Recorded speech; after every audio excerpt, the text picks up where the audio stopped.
What are you doing today? All right, welcome to the show, folks. Good to see everybody. Welcome to Gavin Games. Hey, that's not me. That's me right there. What is everybody doing? Welcome to the week. Welcome to Monday.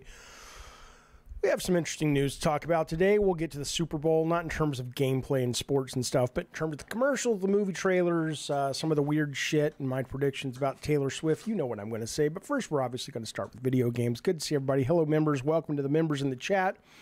I want to let you know that we'll probably be turning on the red phone towards the end of the show for anybody who wants to use their mobile device to call in and talk about whatever you want to talk about, whether it's games or not, but it's probably games, let's be honest. We're a pretty basic, simple bunch here. I wish I could smoke inside. Hey, Kevin Sow resubscribes to Diet Soda Soldiers. He's like, you know what? I saw Jesus washing people's feet yesterday, and I want to resubscribe so I can wash the feet of all the other Diet Soda Soldier members. Did you see the ad, Kevin Sow? Thank you, buddy. I appreciate that. Did you see the ad with Jesus washing everybody's feet? It wasn't even Jesus. It was just a bunch of people washing feet. And then at the end, it's like, hey, Jesus liked to wash people's feet. What is this? Maybe the Christian religion is not making the kind of money it used to, so they're kind of like they're going to be an OnlyFans, and you know, I don't fucking know what it is. Listen, I want to tell you something before we get to the games, though. But we'll talk about the commercials and stuff. It was a fun show. We're happy to see you, says Taylor. Yeah, I don't know about the feet washing. It was just a very strange commercial, which I don't have a problem with. I got the intention behind it. It was a well-meaning commercial. If you didn't see it, it's just these very arty-farty shots, very beautiful photographs, moving. It's almost like the opening of Watchmen with the credits, very slow moving. And then it's just people in all kinds of different scenarios washing each other's feet. I'm not fucking with you. And so it's just people pouring water over, like there's one that's set like in a protest, like a Black Lives Matter protest. And then there's like a white lady washing a black lady's feet. And then there's like a white cop washing a black dude's feet. And then there's like a high school and it's just weird, man. The guy, let me tell you something, Linda. Listen to this. So there's a documentary coming on next month about Nickelodeon in the 90s. And I knew a little bit about kind of the dark side of this shit because my kids would tell me about Dan Schneider, who was the guy who did iCarly and he did Victorious and all this shit, those like teeny bopper shows. My kids mostly watch the Disney shows, but I was aware of them. And apparently he was a molester and he had a foot fetish, and there's all these once you know that, it's hard to go back and watch the episodes because it's clear what the man was doing. But anyway, the point being, if you were a kid in the 90s and you grew up with the Nickelodeon, this is definitely must-see TV for you. I'll be watching it mid-March. It's called Quiet on the Set, and it's just about the shit show that was Nickelodeon back in the day. Okay. Before we get to games, I just want to tell you something. I'm tired, and I'm tired because I was up late, and I was up late because I'm not pimping this book, False Flag 9/11. I am not a 9/11 truther, birther, conspiracy guy at all. But this is the book that the guy who wrote it was dead 3 weeks later from an apparent suicide, and then he also apparently killed his 2 children. And he killed his dog. Very suspicious. But this book is really interesting. There's some stuff in here I hadn't thought about before that when you... Now, again, you know, he's going to put his scenario together, and I'm going to want to see if I can debunk it or find somebody to debunk it, because I'm a open-minded fella, but I'm not a fucking, you know, I'm not one to be bamboozled. But there's some compelling shit, my friends. False Flag 9/11, Philip Marshall. But one of the things he's dealing with right now in the book, I'll get to games, trust me, is he says, you know, here's what's weird. There's a lot of things that are weird that don't really add up. But one of them, he said, he goes, because he was an airline pilot for 25 years before he was killed by the CIA. Before he died. And he says, look, man, you have to understand that the people who fly Cessnas and train on computer games and stuff, okay, you can maybe keep a little Piper plane in the air, but you want to fly a fucking 757 and you want to keep it in the air, and then you want to be able to sort of guide it into specific targets going well above the speed that the plane is designed to fly at consistently. He's like, that takes some real fucking skill and training, right? And then he says, so that's like, okay, yeah, that's really weird. That is an interesting thing. But then he goes, you know, and America keeps telling us Al Qaeda are the bad guys, which they are, of course. But he's like, it doesn't make any sense. He's like, Al Qaeda before, their biggest heist was, you know, ramming a rubber boat into the side of a ship in Yemen. And since then, they've done pretty much nothing, right? But apparently they just did this. They had this one, it's like me with God of War. It's like you had this one moment and the rest, you know, you never could, you know, I mean, I don't get it. So he's basically building a case for the fact that there was a lot more bigger people involved in this. But this is interesting, man. False Flag 9/11, Philip Marshall, the late Philip Marshall, because he's dead. I recommend it. We'll be talking about a deep dive on I Love the Weird coming up, but I wanted to let you know that's why I'm tired. Addie Pie says, I didn't hear the can crack. There was a can crack. There absolutely was. Just got to listen better, my good friend. I'm excited for Jaffe to finally see how wrong he's been about Game Pass, says Addie Pie. You don't understand. Let's get into games, shall we? Name 10 books. Listen now. Oh, fuck you, Bukkake. Jaffe's so gullible, believing everything he reads in a book when the government has already told us they didn't do it. Fuck you, Bukkake Drive-By. Listen to me. Yeah, the Game Pass thing, Microsoft has come out and said it's going to be this Thursday. They're going to put it out in a podcast form. I don't know if they've given you a time of day yet, but of course I'll be listening to it live and we'll be streaming it and discussing it. Yeah, so we'll see what they say. But as for Addie Pie's obnoxious point that just it's not possible for me to be wrong about Game Pass right now, because all I've ever said about Game Pass is either stuff that is personal, which is I love it, I think it's great, I'm very happy with my purchase. If it goes away, that will suck, but I've had a great time, or things that haven't come to pass yet. As I've said numerous times, we're not gonna get into the Game Pass thing today. People are sick of it, I get it, but I have said numerous times, until Phil Spencer's team is able to deliver on the big picture vision of Game Pass, which is a cadence of 1 to 6 big releases every year, and then filled in by both third-party, second-party, smaller games to keep you engaged. You can't really judge it on that, but I do very much believe that if that is going to ever occur, that will be disruptive to the business and improve the art form dramatically. But it is what it is. Do with it what you will. Master Luke, good to see ya.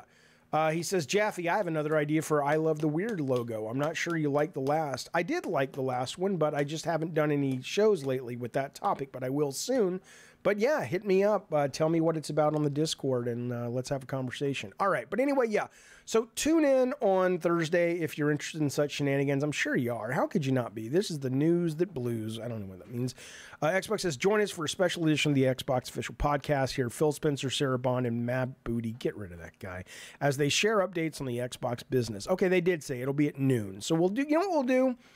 We'll do a, I don't know yet. Maybe we'll do a lunch with Jaffe and listen to it. Cult Calypso members and higher on the Discord. Or maybe I'll just stream it as a show. We'll figure it out. We'll figure it out, fellas, because that's what we do. We punt. We punt like the Kansas City Chiefs. Come on, Jaffe. You know, you watch one NFL game a year. You think you're an expert. Here's a question for you.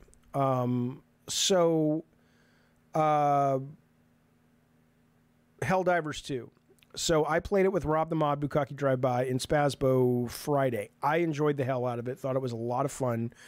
I keep wanting to go back to it. I've just been busy this weekend. Steam Next Fest is ending. I'm trying to catch up on those games, but I will be going back to it. I enjoy it a lot. Okay, here's my question, though. It's sitting at about an 8.5. You can't see that, can you? Hang on. Oh, this is too big. Let me make this smaller. Hang on. Sorry, fellas. It's sitting at an 8.5 on the Metacritic, and it's doing pretty darn well on the, hang on, reset transformation, blah, blah, blah.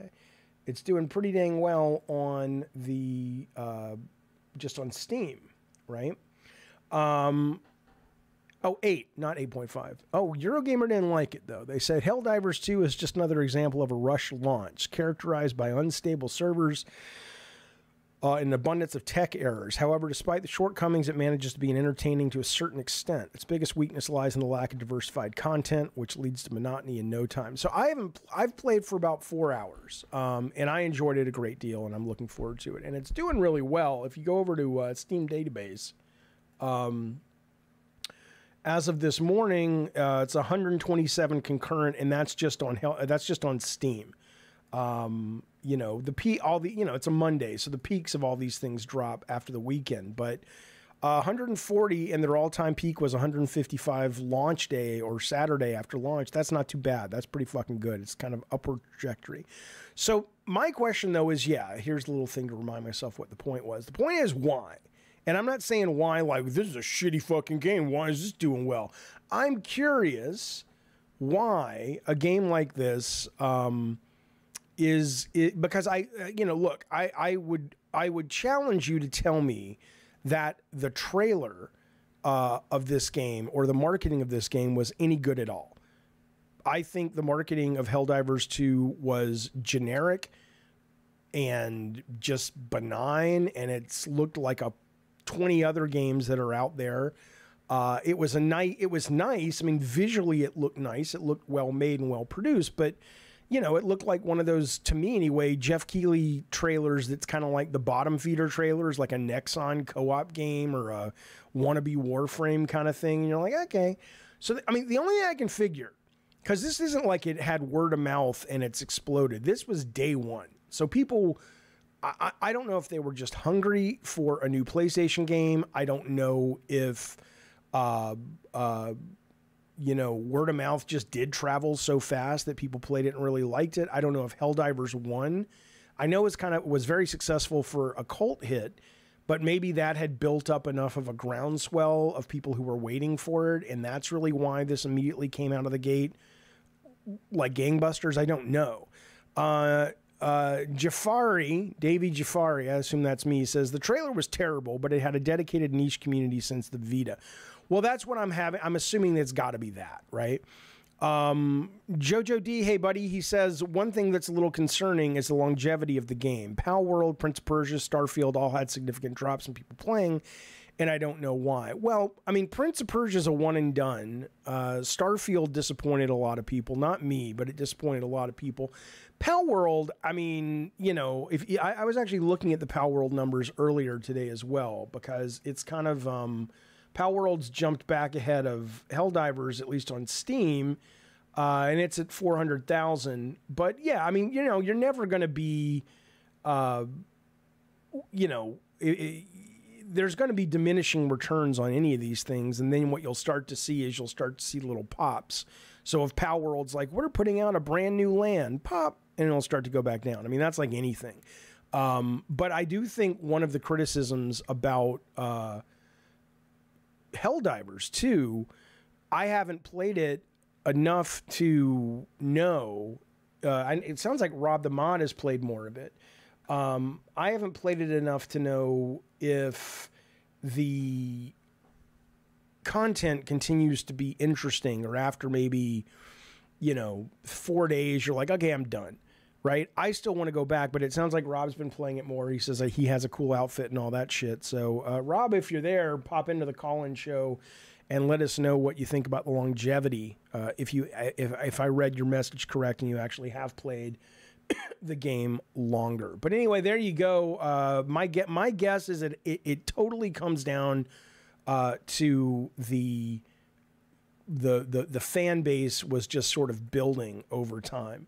And from the first game, because I mean, the trailer did it no favors. And if I'm that fucking Mark, I mean, again, you got to be popping champagne right now at Sony and going, hey, we got a new hit, that's awesome, and we got it on Steam in day one, that's awesome.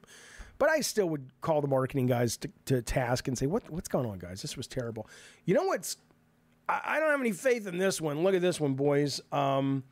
I know some people liked it in the chat. I know Spazbo played it and liked it. Foam Stars, blink if you miss it, because this launched last week as well. The weirdest fucking thing is this is only on PlayStation 5 and 4. It's not even on the goddamn cockadoodie Steam or even the Epic Store. The only place to play it is on PlayStation. It's a multiplayer-only game. I don't know what the fuck these guys were thinking. I cannot imagine. I mean, we don't see the stats because there's no Steam database to at least look at how it's doing on the PC. I cannot imagine Foam Stars is selling well. That would, or not selling, but getting. Did anybody play it this weekend? If you played it this weekend, let me know if it was easy to find a game. I played it a few times and deleted it, or I think I deleted it. If I didn't, I'm going to. And I found a game. It didn't take that long. It was like Saturday morning, and I found a game within maybe 2 minutes or a minute.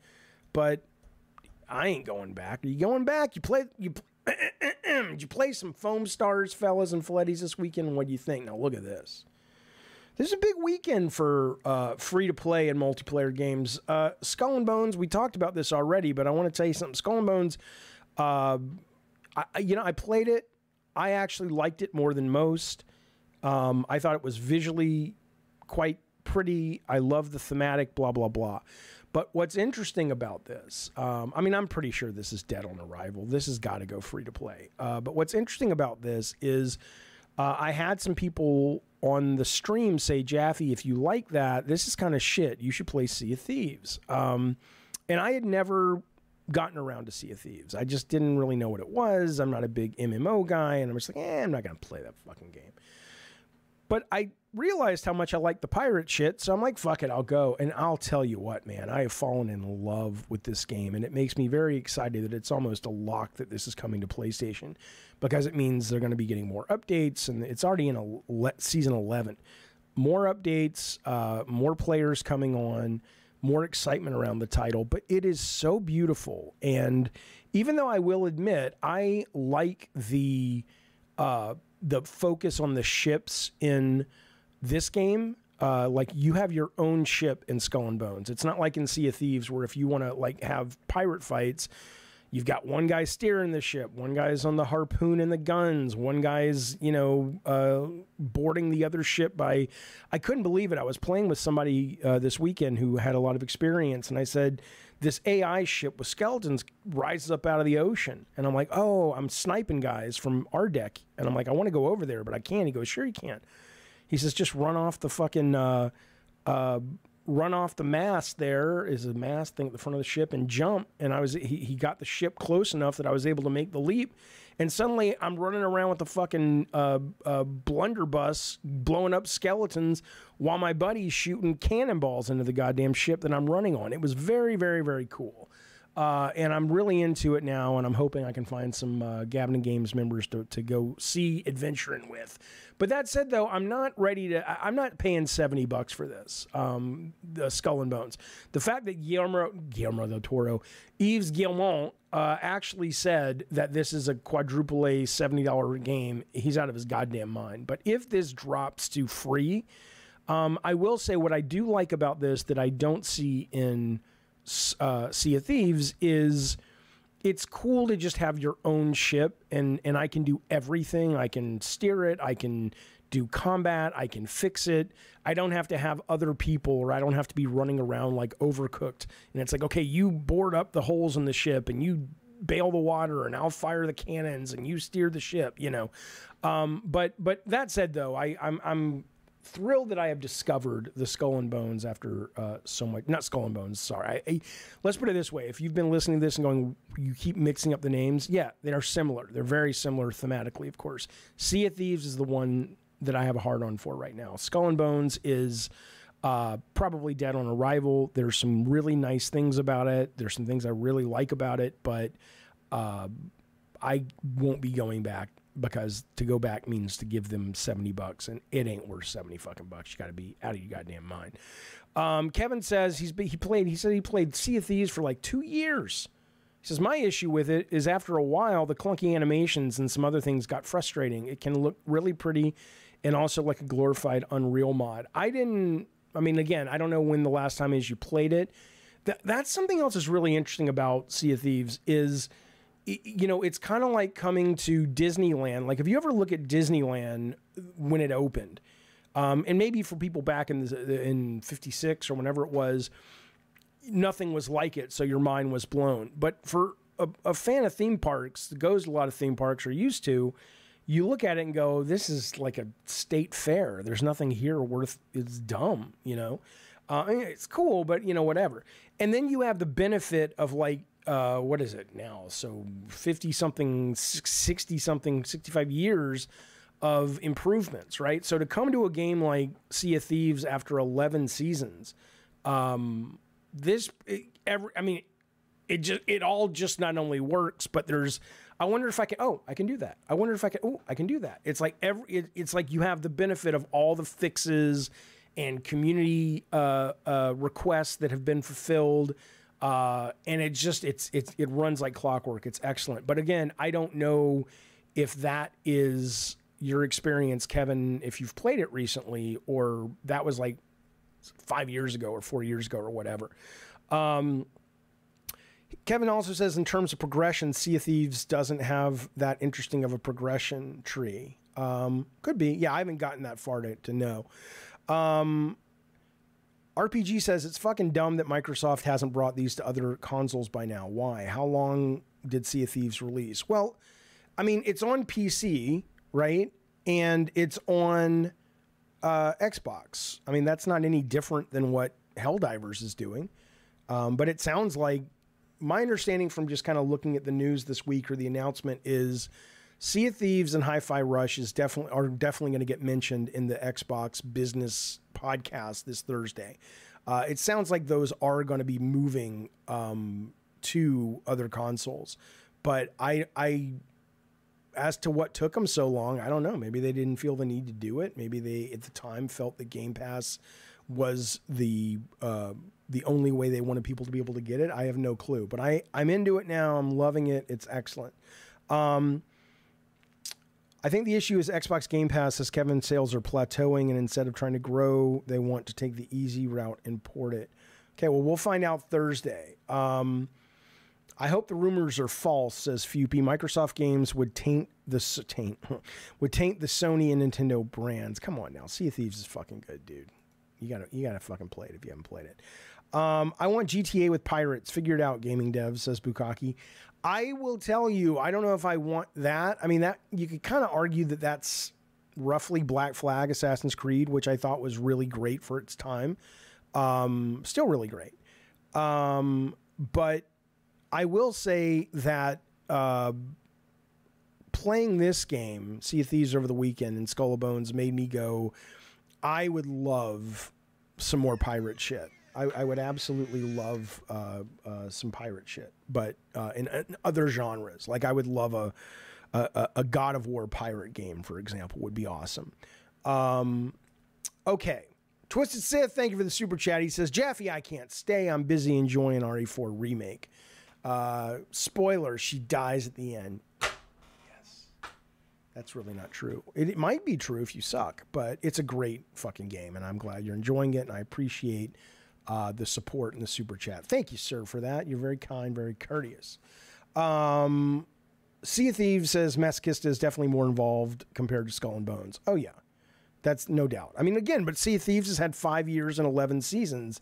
Skull of Bones just did their open beta over the weekend. So, but I mean, it's still dead on arrival. It's too much competition to launch that fucking game as is. But I think they're just like, can we please, get this thing done.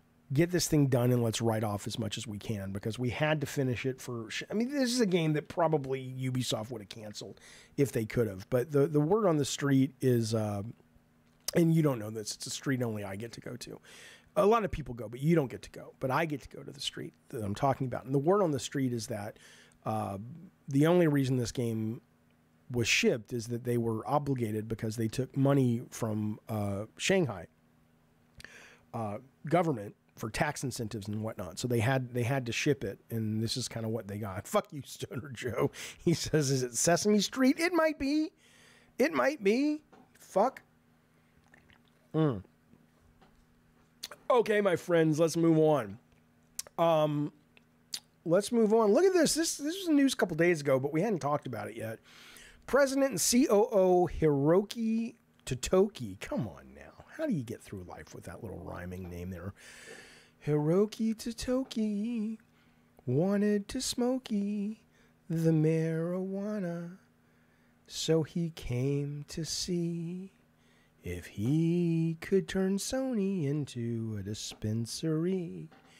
That's why Jim Ryan quit. Okay, listen. Hiroki Totoki confirms he will replace Jim Ryan as head of Sony Interactive Entertainment only for the next fiscal year.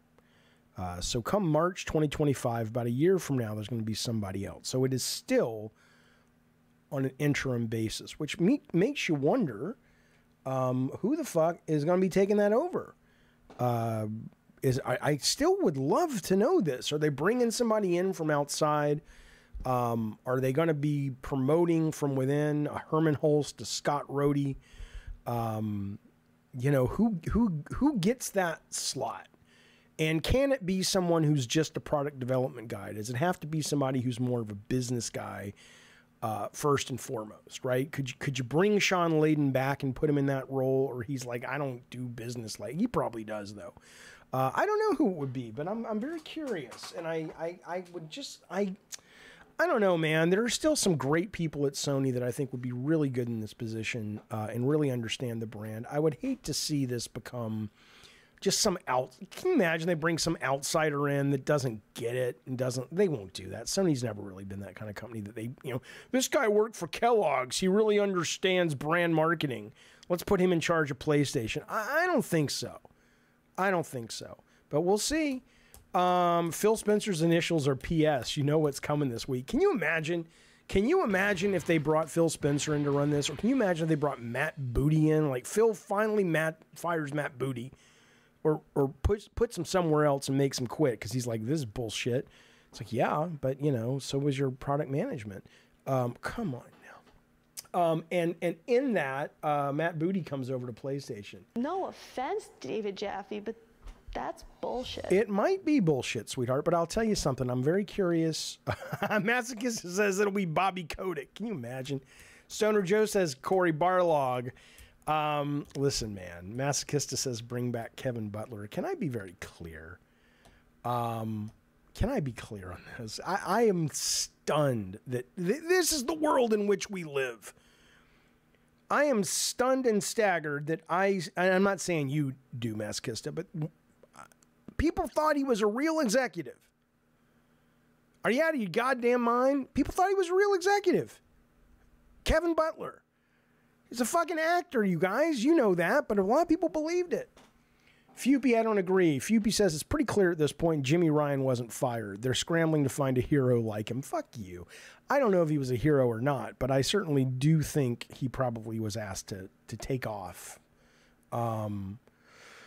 Todd Howard should take over for Phil Spencer. Come on now. All right, well, whatever. The acquisition, Kevin says the Activision acquisition was the most annoying Xbox news in forever. I mean, I'm glad they got him because but if it turns out, because now it's crazy to see the internet discourse on this where people are saying, oh yeah, but you shouldn't expect day one Call of Duty on Game Pass. And I'm like, well, why the fuck not? That's one of the reasons I think it's so exciting. So Kevin says it just took away from the Xbox games. The Xbox first-party games are not good. There are some good ones, Sea of Thieves being one of them, Forza Horizon being another one. But the idea that if they just hadn't been distracted, Redfall would have been better.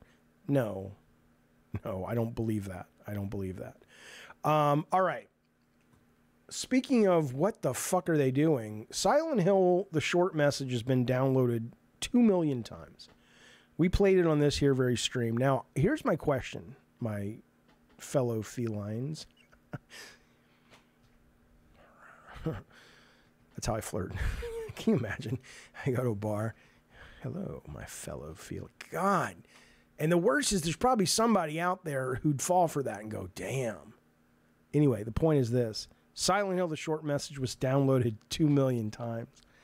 And at first you would say, well, hey, that's a pretty big accomplishment. That's exciting. Isn't that great? We did it. I think this is a nightmare, frankly, because this is terrible. It was terribly done. It had some nice graphics. Boring game, on-the-nose writing, felt like a really bad version of the writing in Life is Strange, which I enjoyed what I played of Life is Strange. But even my teenage kids at the time, they were like 13, 15, the right age for that game, said the writing was cringe. So this was worse than that writing. I just don't think this is getting the well pumped. The pump. I don't think this is getting people excited for Silent Hill. I think this is going to make people, this along with Ascension, more hesitant about ponying up the ducats for the Bloober Team's Silent Hill 2 remake. So I don't know, Konami. I don't know what you guys are doing. You guys need some talent over there. You got rid of Kojima. Fine. But you got to bring in some visionaries over there because whatever you're doing ain't working. Shut up, Addy Pie. It was not a good game. It was not, I mean, you know, it's subjective. It's art. You can call it a good game, and I'll respect the fact that you liked it, but I don't believe that you can look at that game and say, comparatively speaking to other horror games or just other games in general, it was a good game. I don't think you're correct. Listen to this. Hideo Kojima. Now there's gonna be two responses to this. Some of you guys are gonna go, he's a marketing genius. And some of you guys, like me, will go, oh my God, stop. It's obnoxious as fuck. I'm sorry. I like Kojima. I do. I love Metal Gear. Fucking love Metal Gear. I loved the trailer for the last Death Stranding they just dropped. Even though I didn't love the first Death Stranding because it was too slow for me, I appreciated it, and I love the new trailer enough that I'm going to buy it day one regardless the sequel. I'm not knocking the man's work.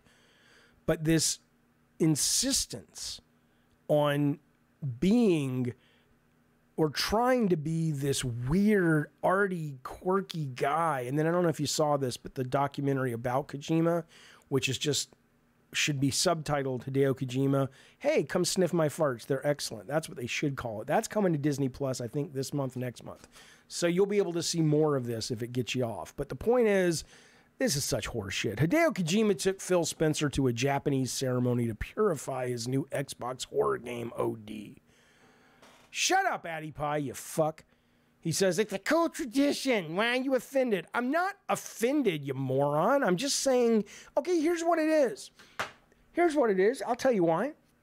Because the people who believed Kevin Butler was an actual goddamn PlayStation executive are very similar to the people that believe this is genuine and not PR or not marketing. That's why. Okay? That's fucking why. Because the kids always use the word cringe. This is cringe, okay? More interestingly to me, there's the article writer over at Games Radar. He showed an instantly classic picture of him with Phil Spencer and Xbox president Sarah Bond and explained that due to the nature of OD, he joined them at an Ohari purification ceremony, presumably to cleanse the game and keep away evil spirits. Apparently, and this is so much like, just go make a movie, Kojima. I wonder if he's tried and they haven't let him. Maybe that's the thing. He says, you know how before making horror movies and dramas, this is Kojima, people go to a shrine for Ohari, Kojima says. Well, this is a scary game, so we did the Ohari ceremony with Microsoft. And again, I understand it's cultural difference. Maybe everybody does these whenever there's a big project, but I've never heard about him doing it for Metal Gear, never heard about him doing it for Death Stranding. I call bullshit PR horseshit. According to Wikipedia, it's a ritual tradition held biannually to purify a large group of people for whatever reason. In this case, Kojima is strongly suggesting it was performed in order to cleanse or purify his collaborative project with Xbox OD, which is a very strange-looking horror game that probably could use some sort of cleansing. So shut up and just bathe in the cringe with me. Bathe in... I'm going to help you guys out, okay? It is possible to love the art of a person and love and support that person's content and still mock them. It doesn't mean I really hate Hideo Kojima. Are you crazy? I've never met the guy. I actually have met the guy. He was nice when I met him. That's all I can tell you about him. But you can still love Kojima's work and also make fun of this stupid shit, right?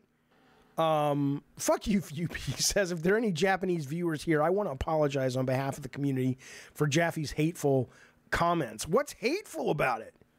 Nothing. I'm not. Nothing about hating Japan.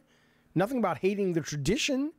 I'm just saying that this seems like a bunch of forced horse shit, and I fuck you. Did they really? Kevin says they did this with Zack Snyder's Rebel Moon too. Come on, man. Then they should stay away from this, because as much as I thought that movie wasn't as bad as people say, this is a problem. If that's they got some bad juju in that ceremony, they should stay the fuck away. Okay. Listen to this. This is interesting, and this has been my experience. This is coming from what's his name? Paul Tassi at Forbes. You know, it's funny. I had to turn off my ad blocker for Forbes.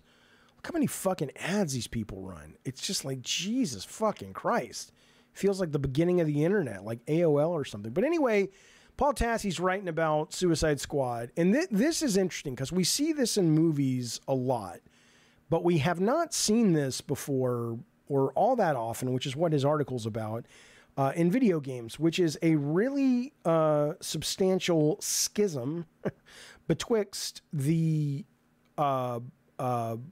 reviewers, professional reviewers, and user scores on Suicide Squad. And he says, if you look at the one place where it matches is Metacritic. He says 1,300 users give it a 3.7 out of 10, but he says that platform doesn't require purchases to review. Steam does, PlayStation does, Xbox does. And in that case, Steam gives it an 82% very positive rating. PlayStation users give it a 4.45 out of 5 stars, and Xbox users give it a 4.5 out of 5 stars. And it's, again, I'm almost finished with it. The final boss is giving me a fucking headache. And I'm not jumping on some bandwagon like, trust me, dude, you're going to love this game. The media was wrong. It's not that. I get that for a number of people, they're not going to dig this.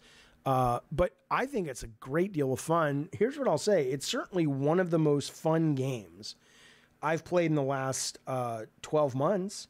I don't mean it's game of the year, but in terms of just genuine fun, it's a great deal of fun. And people are like, it's a game as a service.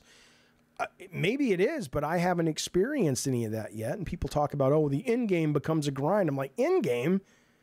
Once I finish it, I'm done. I'm not looking to play this like Marvel Snap for like 5 years straight. It's a fucking one and done superhero story game. That's all I want to do with it.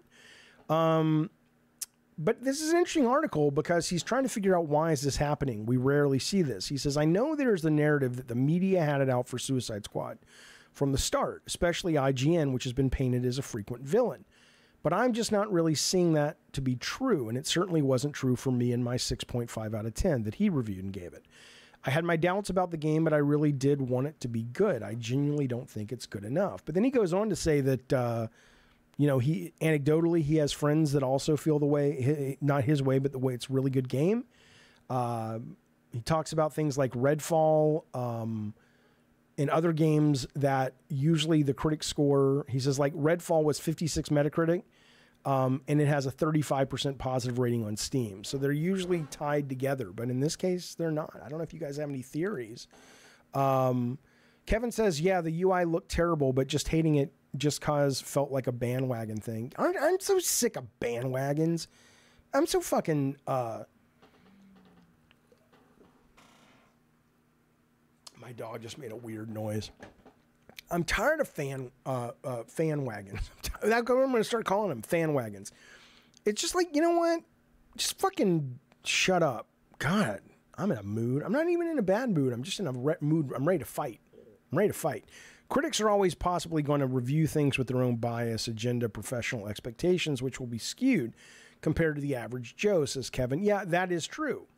But usually, according to this article, the reason this is a thing that Paul Tassi decided to write about is he said, hey, that's usually the case, but the difference isn't usually this drastic. We do see it in movies. often, where the critics will hate something and the audience will love it, or vice versa. But you don't tend to see it with video games. Okay. This week has some interesting games coming out. They are not top of the food chain games, but there's some interesting games in here that I just want to bring your attention to. Banisher's Ghost of New Eden is out today on Steam. It's out tomorrow everywhere else. It's kind of it's like a 75 Metacritic, I believe, right now. 78. I'm interested. Ace, shut the fuck up. Life is okay. You're safe. So Banishers is like a ghost hunting game, action game. Apparently the story is really good. The lore is really good. The setting is really good. The moment-to-moment gameplay is good enough, but it gets samey and repetitive. But I'm really interested because somebody was writing about how it's like, Sleepy Hollow. It's got that kind of feel. I'm interested, and I'll probably pick it up maybe even today because I like that mood, and I'm very curious about a new IP that deals with ghost and paranormal shit, and apparently it does it really, really well. Even though I hear, it does wear out its welcome in the combat. So, and you can jump between the two characters. It's kind of like God of War combat, but instead of controlling Atreus, you literally it's more like Lost Vikings, I guess, where you can, or Suicide Squad, where you can actually jump between the two. But anyway, so this is coming out. I'll probably be picking this up maybe today, playing it on stream. Ultros is coming out, which is currently sitting. Basically, I played the demo on Next Fest. I would kind of agree with where this is. It's a 77. It's an astounding looking game. If you haven't seen it, let me see if I can show it to you. It's absolutely gorgeous. But its visuals kind of are what make the game. The roguelike itself, not the roguelike, the Metroidvania itself is apparently Ultras. I'm spelling it wrong. Is apparently just kind of like and that's what I found when I played it on the demo. And if you have a computer, go play it there before you buy it. But I mean, because you look at the images and they're staggeringly gorgeous. But the moment-to-moment gameplay is kind of like, I've played this many times. But it's only coming out on PlayStation and PC. There's not going to be a Switch version at the moment, and there's not going to be a Xbox version. So hopefully maybe I could see him bringing this to PS. Again, this is the thing. I get when people like Jim Ryan say we can't afford to bring our AAA shit to PS Plus. I get it. But can you not afford this? Can you not afford Helldivers 2 for PS Plus Premium? I mean, guys, it is a viable business model. If the biggest reason is people say it's not sustainable is you can't put day one $250 million games on there, I get it.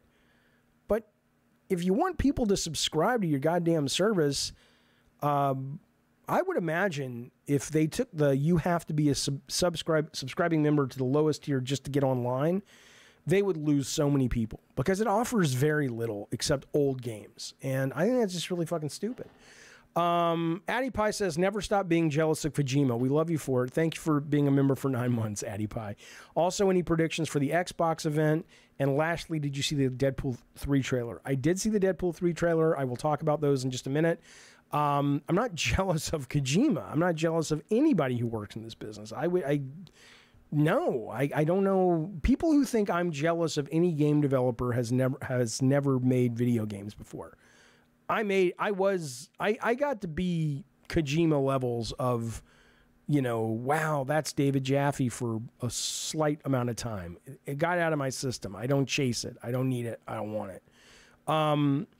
Did I play Enshrouded? I did. I like it a lot. I haven't gone back to it in about a week because so many other things have come out. But yeah, I enjoyed it quite a bit. And then let's see. We also have. I don't know who it was that was talking about Lisfanga the Time Shift Warrior. And I thought they were kind of joking, but this was actually quite interesting. This is out today, I think, or tomorrow. And it's one of those games that I think is going to find its mechanic integrated into a much more expensive AAA game, not for the whole game, but just for moments. It does it really well. What it is I don't know how simple it is. I played most of the demo, and I don't know what more there is to it, but it's still very cool, which is you play this lady, and you have to clear the room of enemies, right? So it's very gamey in that sense. It's not like it doesn't feel like there's puzzles or quests or anything.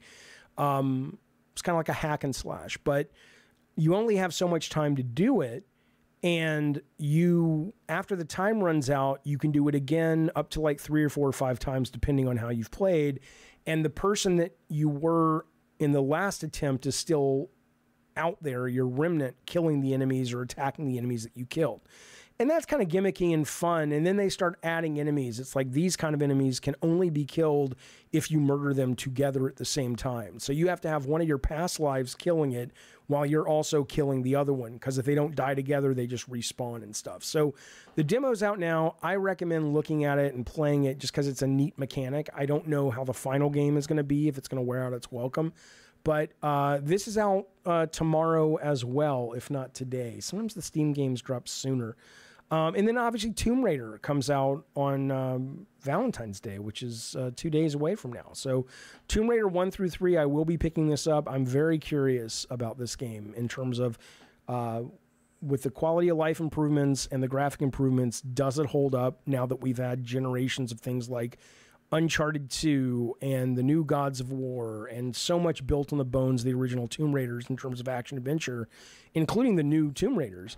Can you really go back and play this without nostalgia? Like, does it hold up without the nostalgia scaffolding? I don't know, but I'm curious. And I will be playing this on the stream. Okay. Let me think. Anything else out? Mario versus Donkey Kong is out. You know, whatever, this Friday. No, probably not. Not for me. Skull and Bones, you know, like I said, $70. Come on now. Yeah, you goddamn mind. So yeah, it's not a bad week, actually. There's some interesting stuff coming to the market. I recommend doing a little bit of considerating on it. Hey, speaking of Valentine's Day, IGN has just published a story to let you know if you got a love in your life or a like in your life. There's some games you might play with your partner, even if your partner's not a gamer. Now, I'll tell you something. If your partner's not a gamer and you're not locked into that relationship, consider getting out of that relationship. Because ultimately, what I have found at my 52 years, I very much enjoyed being married. I'm still wonderful friends with my ex-wife. I see her all the time. She's my best friend in the world. But she went into the shit I was into, and vice versa. Right? She'd rather go hiking than go see a Marvel movie. Yeah, you goddamn mind. So I'm just saying, if you're out there considering, get yourself a gamer girl or whatever you're into, a gamer guy. Look at this, though. Here's what they recommend. It Takes Two, which is a great game, excellent game, and it's also about a couple that are on the outs, and maybe that changes depending on the end of the game. Really excellent game, and I think that's on Game Pass right now, and it's really inexpensive if you want to buy it somewhere else. Portal 2, that makes sense. Co-op Portal. Spiritfarer, I could never get into, but there you go. They're recommending that. That's it. There's 3 games. There's a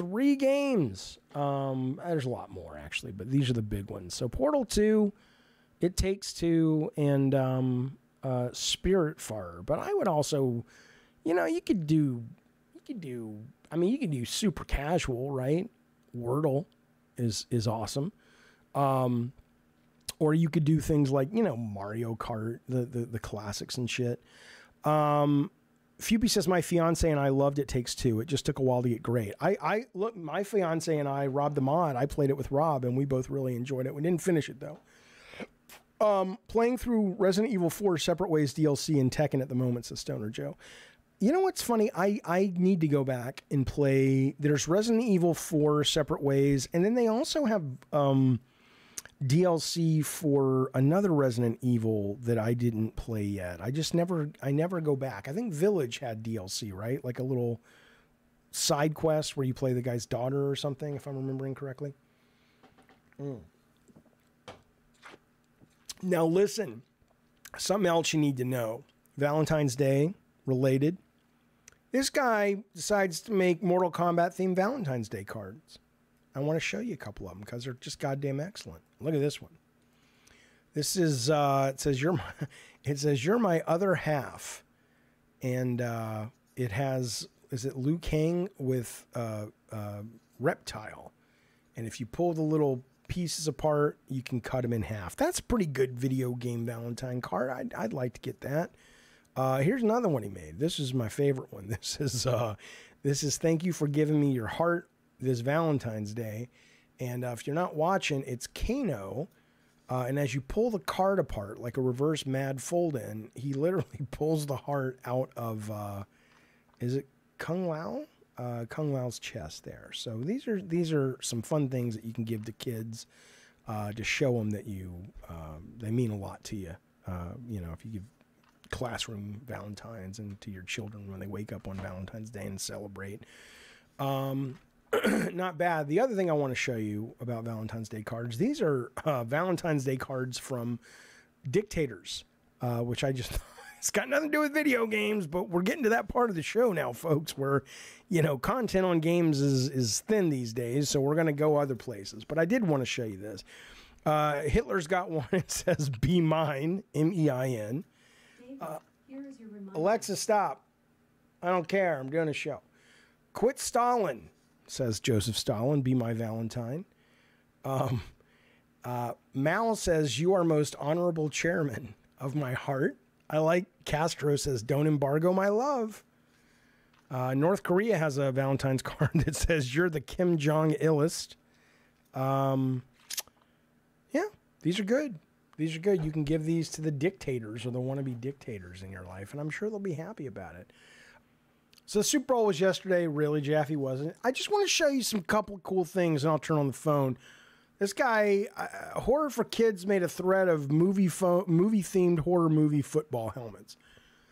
I would play this game. I would absolutely play this game. Like horror guys with powers playing football would be awesome. There's a Chucky one. There's a Scream one. If you're not looking at your screen, there's a Friday the 13th one with the mom, which is great. Look at that one from The Shining. It just is all work and no play makes Jack a dull boy. There's a Jaws one, which is pretty good. I don't know what this movie is. This lady with the cat mask. Have you guys seen this? Do you know what this is? Halloween, of course. That's gorgeous. And that one's okay. That one's from The Exorcist. Freddy, and it's okay. Halloween 4. Crystal Lake, Camp Crystal Lake. Oh, it probably is AI generated. I don't think they actually painted these. There's an It one, a Scream one, Haddonfield. That's Halloween?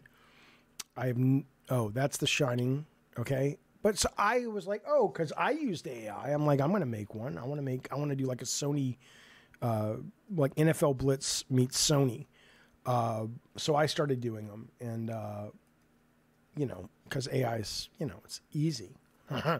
I made a Last of Us team. Can you imagine like an NFL Blitz arcadey football game with all the video game characters of PlayStation and third-party ones they could get? I would play the fuck out of that if it was good.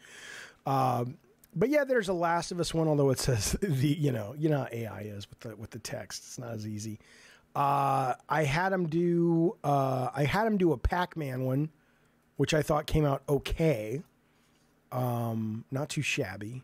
And then they did another. The AI did another Last of Us. There's Joel there. This part of the helmet should be all bashed in. That would be cool. I asked it to do a clicker. It didn't know what the fuck I was talking about. I couldn't get a Sweet Tooth one, but I did like this Kratos one. I thought it was pretty fucking cool. I would totally play that. Look at that. Look at that fucking football helmet for Kratos. Come on, that's cool. That's good stuff. Okay. I like all this unappreciation stuff, says Toxmod. What's unappreciation? AI still needs someone to drive, says Lord Garth, at least for now. Of course. I mean, but it's a tool, but it's a wonderful tool. I mean, I'm a fan. I'm a fan.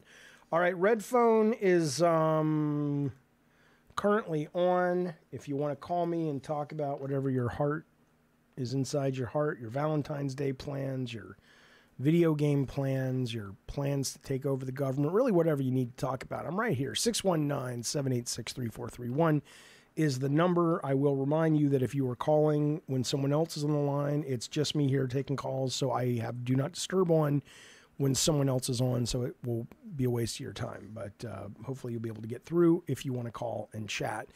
In the meantime, though, here's my prediction. You guys saw this in the Super Bowl yesterday. It's become a meme already, of course.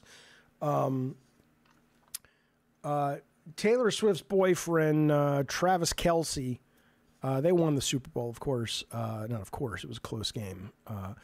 But there's this one part where the coach, Andy Reid, old dude, I guess, looks like Wilford Brimley. I've never seen this guy before. I don't really watch much NFL football. But Andy Reid, I guess, took him out of a couple of plays in the first quarter, and there was a fumble, and 49ers got the ball, and he goes over to this old dude, and just not only yells at him, but he grabs him and kind of I'm going to show you the fucking thing. Hang on. Andy Reid shoved Kelce. You got to see it if you haven't seen it. I'm sure you've seen it, right? Let's see. And some people now are kind of going, oh, it's not a big deal. And maybe it's not. After but the fumble, here it is. Look at this. He comes over to Andy. He goes, keep me in. What I mean, what? He's talking to an old man. He's like accosting this old dude. And you know, football fans are like, it's fine, that's all right, whatever. And I'm like going, I think that's shitty. And I think this is the beginning of the end for him and Taylor Swift. That's what I want to talk about. And I'll tell you something else, Ricardo Estevez. Good to see you, buddy. I'll tell you something else. Because, I mean, come on. That's bad for her image. It looks like she's dating an abuser. And I'm going to tell you something else. I know there are a lot of people now who are talking about online, and I'm sure half of them are serious, that, oh, Taylor Swift and Kelce are like CIA ops for Biden to get him reelected. What the fuck are you people talking about? But that said, though, it would not surprise me if the relationship was staged. And here's why I think that. Look at this. Look at this. This doesn't look like... Yeah, this kind of looks like a fake relationship, right? Because it feels very... I mean, granted, they're in front of cameras and shit, but like the kiss... And then she pats him on the back. Who pats the like, watch this.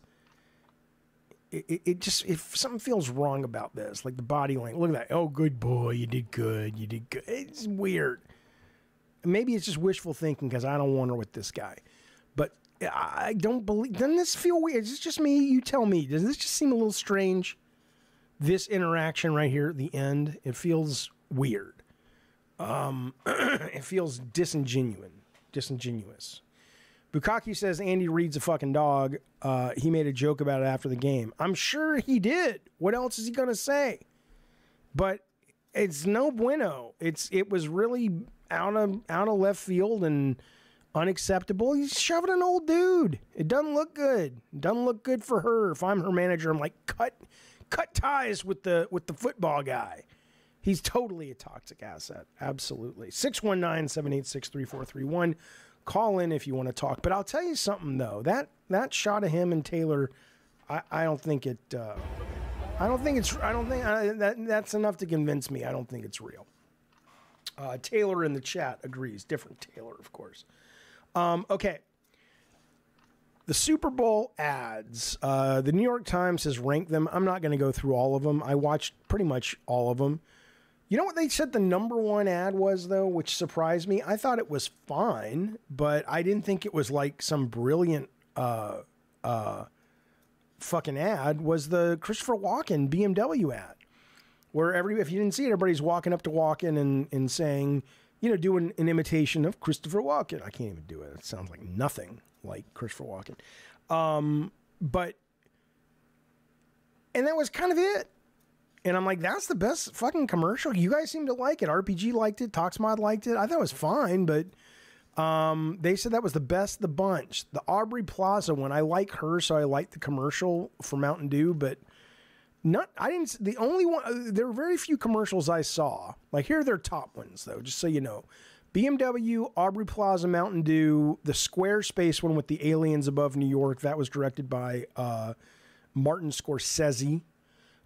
Lint, which was the chocolate ball that bops around the world to the round and round sign. I thought it was a stupid ad. A Quiet Place Day one, I didn't actually watch that one. The Google one with the guy, did you see the one where the guy can't see that well? And so Google now has a phone with AI that will tell you. I'm just stunned by this because it's like the guy can barely see. He sees so poorly that he can't take selfies. And now he's like, yay, I found a phone that can help me take a selfie. And I'm like, for what? You can't look at it. So I don't really understand it, what this is. But they like this ad. They says to the people, this is one of their top 5-6 ads at the Super Bowl. The Dunkin' Donut ad with Ben Affleck and Matt Damon was great. I thought it was very funny, especially because Matt Damon was just fantastic in it. Where Ben Affleck goes to try to sing to Jennifer Lopez in the studio to get on the track. It was good stuff. I like that one. The E-Trade with the babies playing tennis. Whatever. I didn't, What about Poppy? You see the Poppy ad? Where the way the New York Times describes it, attractive young people in grainy retro split screen video try to convince us of the healthy nature of sodas sold by this Austin, Texas beverage company. I don't care about the commercial so much, but I did make me go, what the fuck is Poppy? Has anybody drank Poppy before? Is it worth your time? Is it worth your, your taste buds, or not so good? And then they kind of get into, just the ones that were kind of okay. But the one that I thought was the best, was what, where did it go? Toxmod says the Kawasaki commercial, which I'm not going to play because there's licensed music, but where the guys get in, and I want one of these fucking things. I don't remember what they're called. The little they rated this as one of the worst commercials, but I thought it was one of the best. Where did it go? I thought the Uber Eats one was good, but this was the one. Who were the guys that were in the? I don't know if they were famous people driving it, but they get in this Kawasaki Ridge, right? Which is kind of like a little, you see it on your screen. It's like a little old school Odyssey vehicle. It looks so much fun to drive. But anyway, they get in it and they immediately get mullets. Mullets just start growing on them. And then suddenly everything they pass, from famous people to animals to their dog, gets a mullet by whoever sees this fucking thing. And I thought it was great. I want to buy actually one of these, but they said this was a bad ad, the worst one of the worst ones. That was surprising to me. I thought it was quite good. And then, the Oreos, where you're, instead of flipping a coin, you're twisting an Oreo. What the fuck? Come on now. There's an epidemic of those around where you are, RPG, the little vehicles. Yeah, I think they're cool. They're called side-by-sides. Okay, so Ricardo says, as a European concerned about the world, I have a request to my American friends. Please find someone better than Trump or Biden. Hey, we would love to. So many of us would love to. The vast majority of people, I think they said 86%, seem to think that Joe Biden and Donald Trump are both too old. But, it's the system, man. It's Citizens United. It's whoever can raise the most money. It's got nothing to do with us finding the best people for that job anymore. That's a ridiculous fantasy, but I'm with you 100%. So you're saying Poppy the drink is a rich people thing. I understand. Okay, well, I'm not rich, but I can afford a can of Poppy, and I want to try it.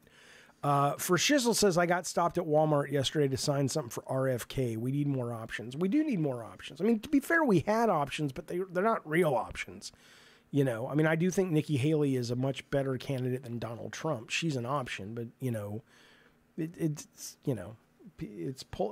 cult personality at this point. It's not about anything else. Maybe it never has been. I don't know. But look, yeah, RFK had a weird commercial. I thought it was kind of cool. It felt like a commercial you'd see back in the 50s, but you know, I don't know. I don't know what kind of chances that guy's got. Okay, there were movie trailers worth talking about though.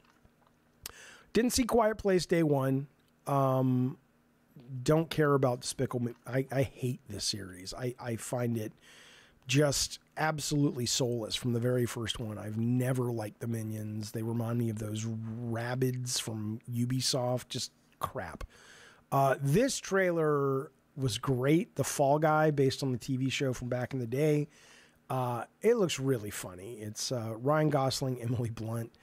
The fact that they mentioned Twisted Metal is obviously not is a plus for me, but not the game. But they kind of did. Yeah, I don't know. Watch the trailer, you'll see. But it was a fun trailer. I was a big fan. Kung Fu Panda 4. Okay, whatever. Deadpool and Wolverine. Obviously, this is the one everyone's talking about. I thought it was funny. I enjoyed it. It's nice to see, you know, the angle of taking the piss out of the MCU.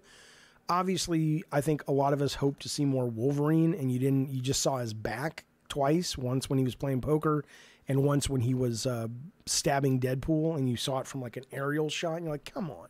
But you may have, I don't know if you saw this, there was the Mask. Let me see if I can find this real quick for you. There was a comic convention this weekend.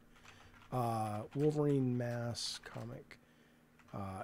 And they did show the Mask, which I thought looked really fucking cool. This is from, I'm not entirely sure what expo this is from. This is from, wait, let's make sure. Let's make sure I'm showing you the real thing. Because this was posted yesterday, but I'll make sure it's not old. 2 days ago. Yeah, look at this fucking thing. This is from, I don't know which Comic-Con it's from, but check it out. Look at that. Deadpool 3. I think that looks great. This is AI generated in the movie or in real life? Like you mean this image? Or do you mean, I'm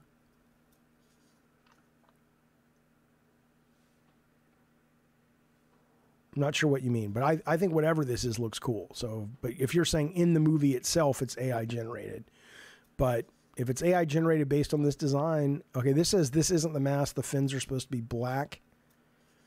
Why do you think it's fake? AI artwork. This is AI? This does not look like AI, but it does look good. It does look good. So maybe it'll be that good. I mean, we've seen what he looks like already, right? I mean, we've seen him in Deadpool with Deadpool, right? Everybody's seen that image, right? Oh, but he's not wearing the mask. So I guess the mask you're saying will be AI generated. So here, when the movie's done, he'll be wearing the mask. Okay, cool. I love that they have these costumes. I love they're doing this costume. It's about fucking time, man. Okay. That was one of the trailers. Kingdom of the Planet of the Apes. I loved the first Planet of the Apes remake. I thought it was great with John Lithgow and all that shit.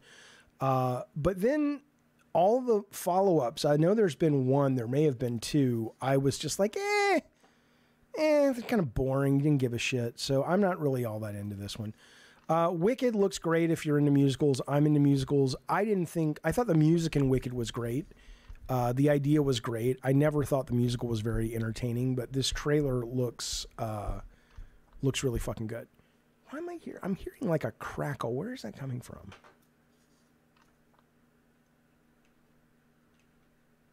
You hear that? It's like when I move my mouse. Is there a game running in the background? No. Oh well. Crackles ain't bad. And then Twisters. Boy, this looked good, man. This looked really fucking good. I'm in. The first Twister was a great idea, but it was not a very good movie, in my opinion. It was the movie directed by... Jan de Bont, who had done Speed, which I thought is really one of the best action movies of the 90s. But Twister, the original, was like, it's really boring but cool effects. But this genuinely, Twisters, looks really fun. It looks like a really good motion picture show. So I might actually go out to the theater and see that. And people say, well, why would you go? What's magic about that makes you go out? I think because it's, I see a lot of explosions on screen and I see a lot of space and fantasy on screen. I rarely see,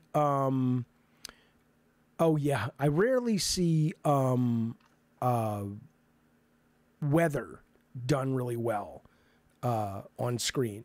And so I want to see that on a big screen. In fact, I might want to go see that in the, what do they call it? Is it the RX theater that has the moving chairs and they spray water at you and it's kind of a bit more immersive? I think that sounds like a big, fun, dumb summer night at the movies. So I'm looking forward to that one. Okay. If, which is about the imaginary friends, fun, whatever. Monkey Man looks great. Don't know if it will be. It looks like John Wick, but... And Inside Out, boy, I've never cried so much in a goddamn motion picture show as I did with Inside Out. I cried like a goddamn baby. In that one scene where Billabong, or whatever that fucking imaginary friend, and she had to leave him behind in the ball pit because he couldn't ride in the wagon. And the only way to get out of that was to leave this memory behind and forget about him. Oh, I mean, I was loud. My kids were like, dude, you're a fucking idiot. I'm like, I know. That's fine. But, it's so emotional. So I'm looking forward to this one as well. So, but those were the, what am I looking for here? Those were the ads. It was good. And I thought the what's it called? I thought the Super Bowl itself, if you're into such shenanigans, was pretty good. I watched most of it, and then obviously I watched the ending. Pretty cool to see a tiebreaker, but it did get me thinking. My son, I was watching with him, and he's talking about ties, and they went into overtime. He said, "Oh, so is it over?" Before they announced it, he says it's tied. I said, "Well, they don't do ties in America," and I didn't think about it until that moment. When it's like, I guess it is more classy to end with a tie. But America is so much about winners and losers. I'm assuming that's what it's about. It just works better for our culture. But in Europe, it kind of makes more sense. It's like, look, they played the game. On this day, at this time, for a variety of circumstances, known and unknown, they were equal teams. But in America, it's like, nope, you got to keep playing until somebody wins. And I used to hate soccer, football, because of not only because of the ties, but I never really got it. Now I kind of get it. And I do think ties make more sense. I think if the Super Bowl last night would have ended with a tie, it would have been like, no, that's accurate. Teams were pretty much evenly matched. And it was really about who got the luckiest and maybe who had more endurance. Maybe. Okay, so you're saying the World Cup has winners and losers and not ties. I mean, I can see that, I guess, because you're going for the finals and the trophies. But yeah, it was a fun game. I enjoyed it. All right, that's all the news I got. That's it, babies. I'm happy to chat with you guys for a little bit, but if not, I'll head off into the sunset. I'll be editing some videos. Don't forget, today is the last day of Steam Next Fest if you want to play that. I will probably be picking up that game we were talking about earlier, the ghost hunting game from Focus Interactive.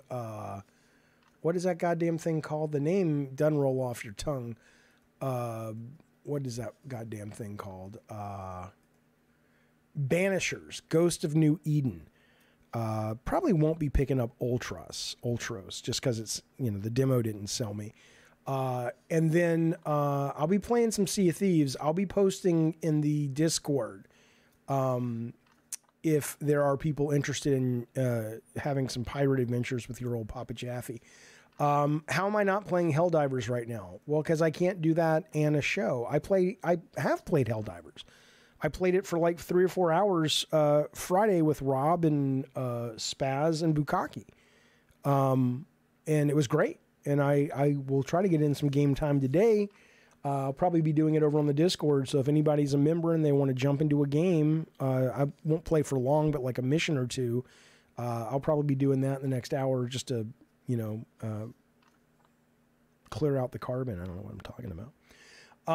All right, fellas. But anyway, there you go. That's been Gabbing Games for Monday the 12th. I will be back on Valentine's Day with another Gabbing Games, and I will see you. I'm sorry, I'm reading the chat where Addy Pie says, "Where's P Turtle, Mutant Mo, and the AI wife guy showing up?" P Turtle is like Brigadoon, man. Look it up. P Turtle appears and then he vanishes. I can't guarantee. People think I'm paying the guy or he's a character I write. P Turtle shows up when he wants to show up. I don't know. I've told him numerous times if he wants to get on a show and do a show with me, we can do that. But he's got to kind of initiate a conversation on the Discord so we can set up a time. All right, my feline friends. I will see you guys soon. Thank you for hanging out with me. Thank you for your time. Thank you for all members. I really appreciate it. If you're not a member yet, consider becoming a member. There's all kinds of crazy nonsense that you can do as a member of the Gabbing Games community. But just thanks for being here. Thanks for hanging out, and I'll see you soon. Bye, everybody. Ooh.